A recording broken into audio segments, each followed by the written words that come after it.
Ave Caesar. Morituri te saluta. Ave Nerone. Hail! I'm Franklin with the Travel Guide. Welcome to Roma, Italia.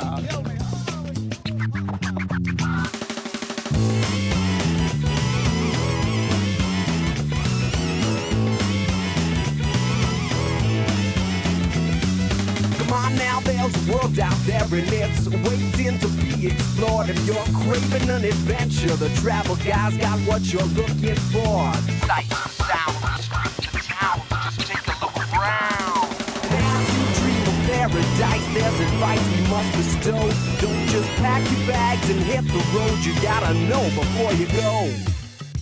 Italy is located in southern Europe and is easily recognized by its unique boot-like shape. It is bordered in the north by France, Switzerland, Austria, and Slovenia.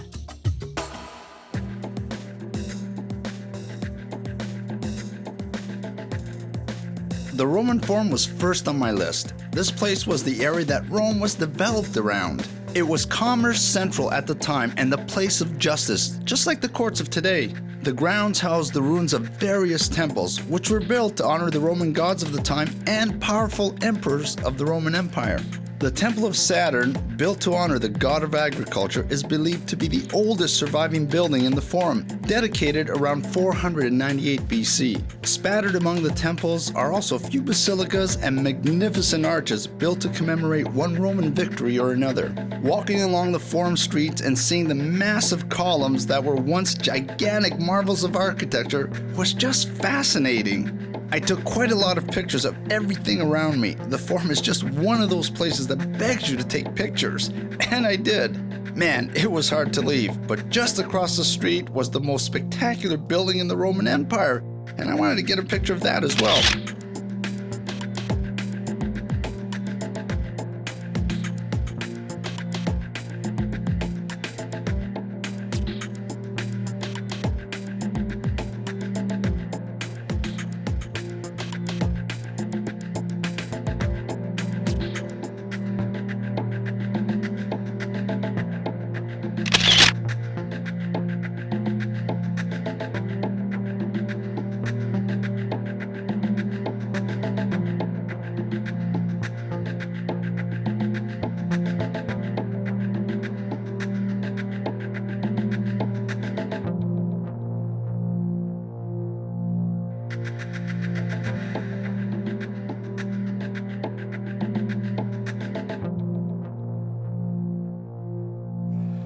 The Roman Colosseum. Built around 80 AD, it was the largest building ever built in the Roman Empire. Did you know that they can flood this building and the ancient Romans could watch naval battles unfold in front of their own eyes?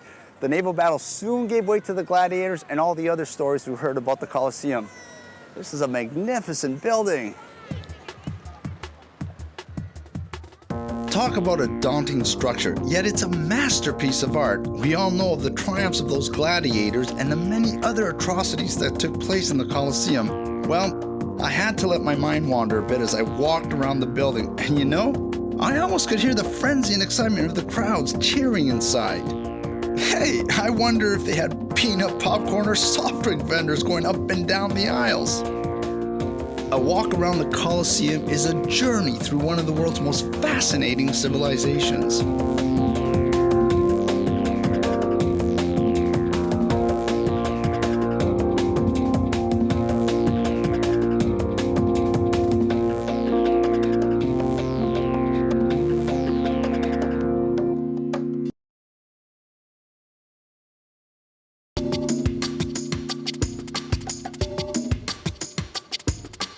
East of the Tiber River, you'll find the Seven Hills, which form the very heart of Rome. Said to have been found by Romulus on the Palatine Hill, they figured prominently in Roman mythology, politics, and religion. I'm off to explore them by scooter with my guide, Francesca. Ciao, Francesca. Hi, how are you doing? Are you ready for this? Oh, I don't know. I think so, though. All right. Navigating the busy streets of Rome, we were off to our first stop. This is one of the most popular hills, is it correct? Sure, the Palatine Hill, yes, of course. That was the foundation of Rome. Yes. The main hill of Rome, where Romulus, the mythic founder of the city, founded the first Rome. Yes, of course. But there were also the 7 hills all around the Palatine Hill, where are the other point of the city, you know, the other quarter of the city.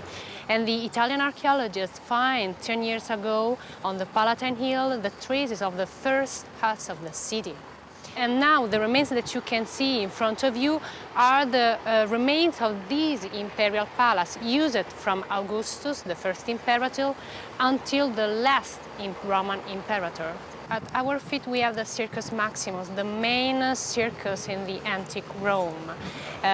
For circus I means the place where the horse racing, you know. While in Rome, renting a scooter is a must. They're a very efficient way to maneuver through the heavy city traffic and enjoy the beautiful sights.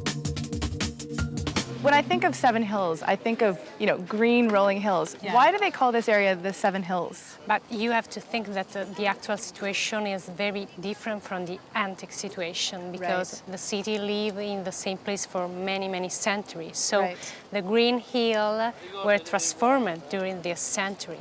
We're on the second hill, Yes. the Capitolian Hill. Yeah. What's the significance, sort of this area? The significance is that the Capitolian Hill was very important because there was the temple of Jove, the main temple of the Romanity. And when the Roman army came back in Rome after the victory all around the Roman world, the Roman army crossed all the valley fora, reached finally the Capitolian Hill, and go to the temple of Jove to Rejoice, yes, to give thanks for that. Sure. The Valley of the Foro was the economic, monumental heart of the city. Right. The place where the Roman people meet each other, the place where the Roman people speak about the political problem, economical problem, the main square of the city, you know. So people from the different hills would congregate there. Sure, So in it's the valley. adjoining area, right? Yes, of course. So this is the Roman Republican Foro, the heart of the city. The heart of the city, right there. Yes, of course. Fabulous. Yes. I let the wind blow through my hair as we were off one final time.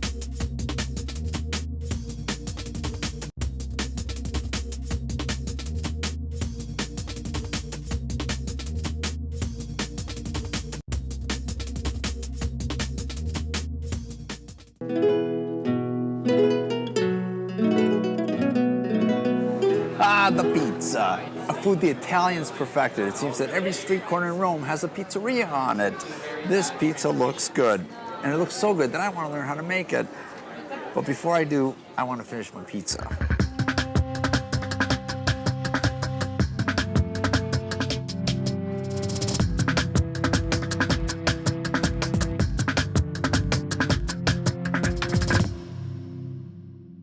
So Antonio's going to show me how to make 2 pizzas. Antonio, quale pizza facciamo? Facciamo una pizza primavera. We're going to do pizza primavera, but we're going to go through all the things that go on it shortly. E l'altra qual è? Con mozzarella di bufala.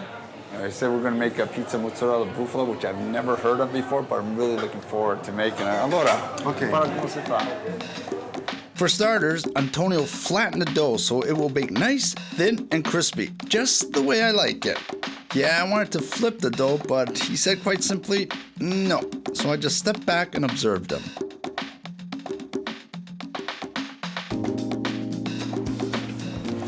Prendiamo la mozzarella per la primavera, questa qui è la mozzarella normale.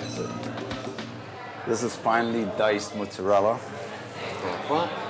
The secret to the pizza primavera is the mozzarella goes on first, it gets baked, and then after it gets baked, then you put on the tomato and the greenery. Poi prepariamo con la mozzarella di bufala che è diversa.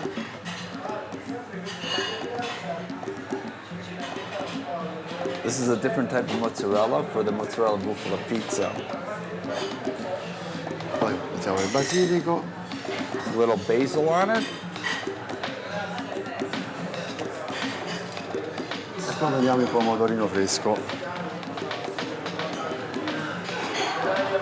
Ah, nice fresh tomatoes. Unlike the pizza primavera, the tomatoes are baked with the other ingredients on the mozzarella bufala pizza. Then, into the oven it goes.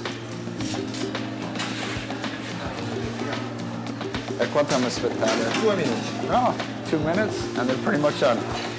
A wood-burning oven is best for pizza because it cooks at a much higher degree than the electrical ovens. That's what's the secret behind cooking these pizzas so fast. Che altre cose buone che abbiamo in Italia? I know why the Italian pizza is so great, because it's the culture that's behind the pizza, the love of the cooking, like the spaghetti and the good wines. Pizza's the same. It's all about the culture. Wow, 2 minutes to wait. It almost seemed like an eternity. Now the tomatoes and the greens are added, and you got pizza primavera. Delicious. Antonio, grazie molto per imparare come si fa, ok? Ciao. Ciao, grazie a te. Ciao, grazie.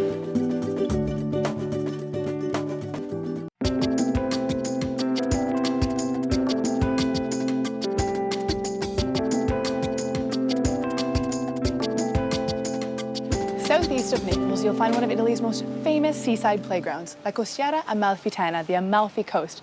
Nestled between two giant mountains, it boasts beautiful panoramas of the entire region. In past times, the Amalfi region was a great trading power in the Mediterranean. An independent republic from the 7th century until 1075, it rivaled Pisa and Genoa in its prosperity and importance. Nowadays, it's populated mostly by tourists seeking out its most famous export. The Amalfi coastline's terrace groves provide the perfect soil for growing the world's finest quality lemons. They have few seeds, a strong scent, and very, very sweet pulp. They're also a main ingredient for everyone's favorite limoncello. I visited a local shop to learn a bit more. Ciao, Antonio, come stai? Everything okay? Everything's okay. So, tell me a little bit about the limoncello. What are the ingredients? It's not very difficult to make. Okay. The process is very simple. Okay. Lemon skin. Yep. Lemon. Yep. The skin, So just peel the it yellow. off. That's the yellow. Right. Without the white inside. Right. Take the skin and put in a alcohol. That's a pure alcohol. And then stay in alcohol for 2 weeks. Usually around 2 weeks. And now the alcohol take out the flavor of the lemon, you know. Right. And then after 2 weeks, we take water in proportion. If you made a liter alcohol, you take a liter water, hot water, Why hot? because after putting the sugar inside, Oh, it melts. and then mix it Okay. and then syrup, you know. Right. If the water is not hot, It won't work. the syrup is not come. Right. And when the syrup is cold, you take this one without the skin Okay. and put all together. Okay. Very important is The lemon. the lemon. What kind of lemon is that? That's the name is Sfusato Amalfitano. Sfusato. Sfusato. Sfusato Amalfitano. Okay. It's a very famously type of Okay. lemons. Around in Italy, it's just in Amalfi Coast. Right. Born and a leaf. Is it the shape of It's a it? very, yeah, it's a, you know, it's a big one and The shape. And is it sweet? sweet and the aroma is very intensive. You know? It's a non-meat special product. It's a lemon special. So you're saying the limoncello is not the specialty, it's the lemon that you The use. lemon is the special, you know. Usually around in many people say, I made the best limoncello. No, if you know how good lemons, You have the limoncello don't come very well. That's the problem.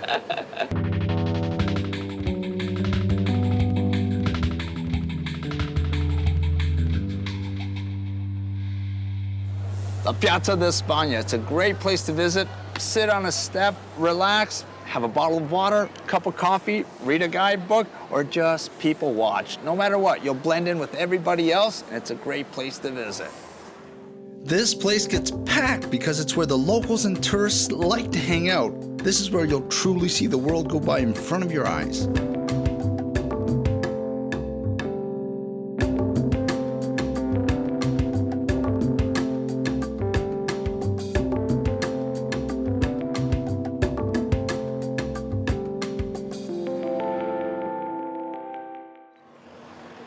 The Vatican, one of the most impressive structures in the whole world. Next to me is St. Peter's Square, originally designed to replicate an arm embrace so people walking in here will feel very welcome. And over there is also the St. Peter's Basilica, home of the Sistine Chapel. Vatican City is a state within the city of Rome. It's the smallest independent state in the world. St. Peter's Square is massive, and it was designed that way so that the greatest number of people could enter to see the Pope carry out religious ceremonies.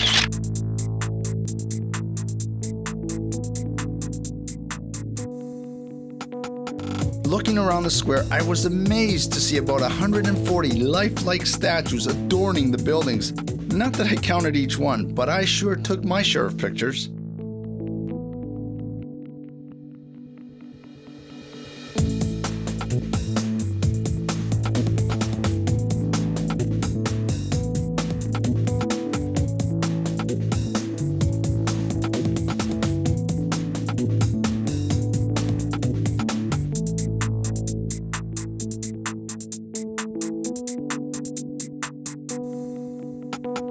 Now, when visiting the Vatican, one needs to climb up the dome at St. Peter's Basilica. I wasn't able to bring my video camera up, so I captured the experience with still photos. Keep in mind that there are hundreds, and I mean hundreds of steps to climb at an awkward angle up a very narrow hallway. Once you reach the top of the dome, a beautiful panoramic view awaits you.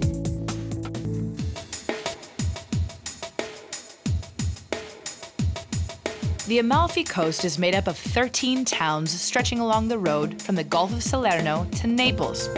Amalfi's neighboring town, Trani, provides a great contrast to its much busier counterpart. If you have the time, hiking up the endless stairs through the town of Trani is a neat experience. Extremely narrow pedestrian streets provide a close-up of how the locals live, and it's virtually impossible to get lost as long as you keep climbing. You can drive up the mountain, but you may miss out on the stunning views the trail affords. Dramatic limestone, clinging hillside towns, clear blue sea, and fragrant lemon groves. This is the quintessential Mediterranean, and the best way to experience it is to hike from the base of the Amalfi Coast all the way up to the top.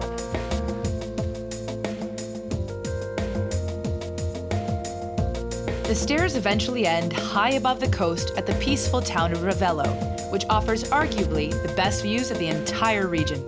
At an altitude of 300 meters, the view goes from Salerno to the Cilento Mountains. But before you can appreciate all your hard work, you'll encounter many small villages and pass by the famous Amalfi lemons. The local lemon groves are abundant and fill the mountainsides with a delicious aroma. This area possesses the peace and quiet some of the other areas of the coastline lack, and it has long been a favorite among artists, musicians, and writers. Every summer, the village of Ravello comes alive with music festivals, most notably the Ravello Festival. The Amalfi region was a very important maritime republic centuries ago, and it still has a very active port today. But whether you're a local or a tourist, the best way to enjoy the Mediterranean is at any one of the local beaches like this one behind me. The beaches of the Amalfi region typically consist of volcanic gray sand or rock. But it's not the beach that draws you in, it's the incredible shades of the aquamarine water. The summer days are warm and you're almost guaranteed that the sun will be shining. Make sure you get to the beach early though, as space is at a premium.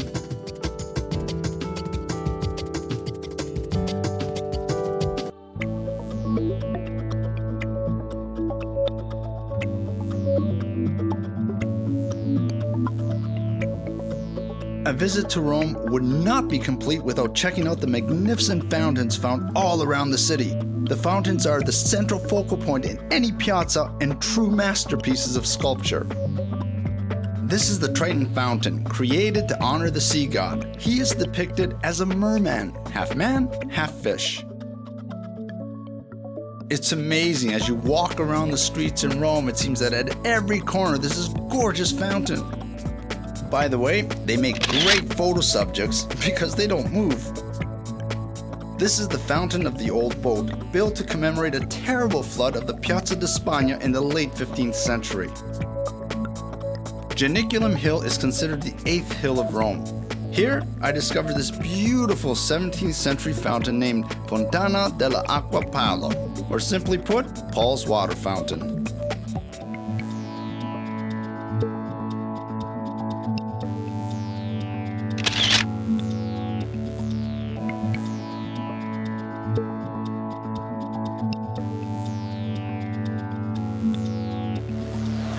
The Trevi Fountain. Not only is it the largest, but it's the most visited fountain in all of Rome. There's a lot of people here, so you're going to have to fight through some crowds to get that perfect picture, but it's well worth it.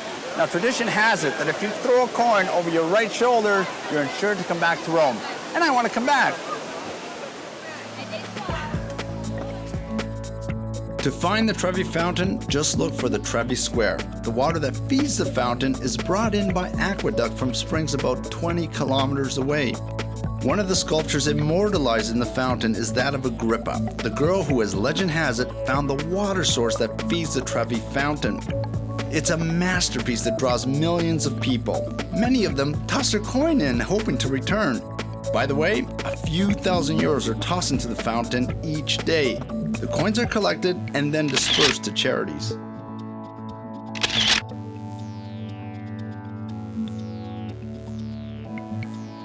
Another fountain that should not be missed is the Fountain of the Naiads, located in the Piazza della Repubblica. Naiads, I learned, are nymphs who protect rivers, lakes, oceans, and the underground. Watch closely because this fountain is a treat to see at night. The evening lights of the surrounding buildings make this fountain come to life. If the Fountain of the Naiads looks this great at night, just think of the new perspective that the evening lights will give all other fountains around Rome.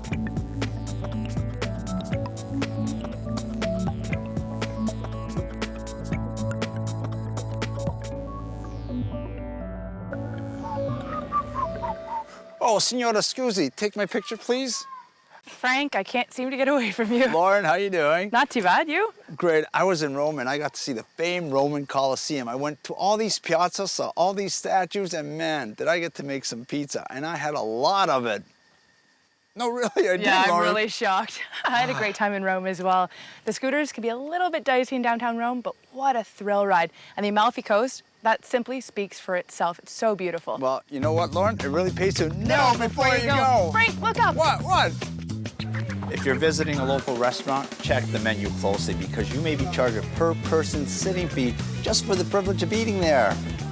Renting a scooter is a great way to check out the city, but be careful. Before you rent one, make sure you know how to ride one and watch out for pedestrians because they sure will not be looking out for you. Many individuals will approach you and claim to be guides in front of major tourist attractions. All they want is your money and know little about the attraction. Make sure you see their city-approved guide permit. On warm summer days, the water in these fountains look very inviting. But remember, it's illegal to swim, bathe, or cool yourself off in the fountains. City streets can be quite confusing. They go every which way but the way that you want to go. Carry a city map with you at all times so you get to the places you want to see.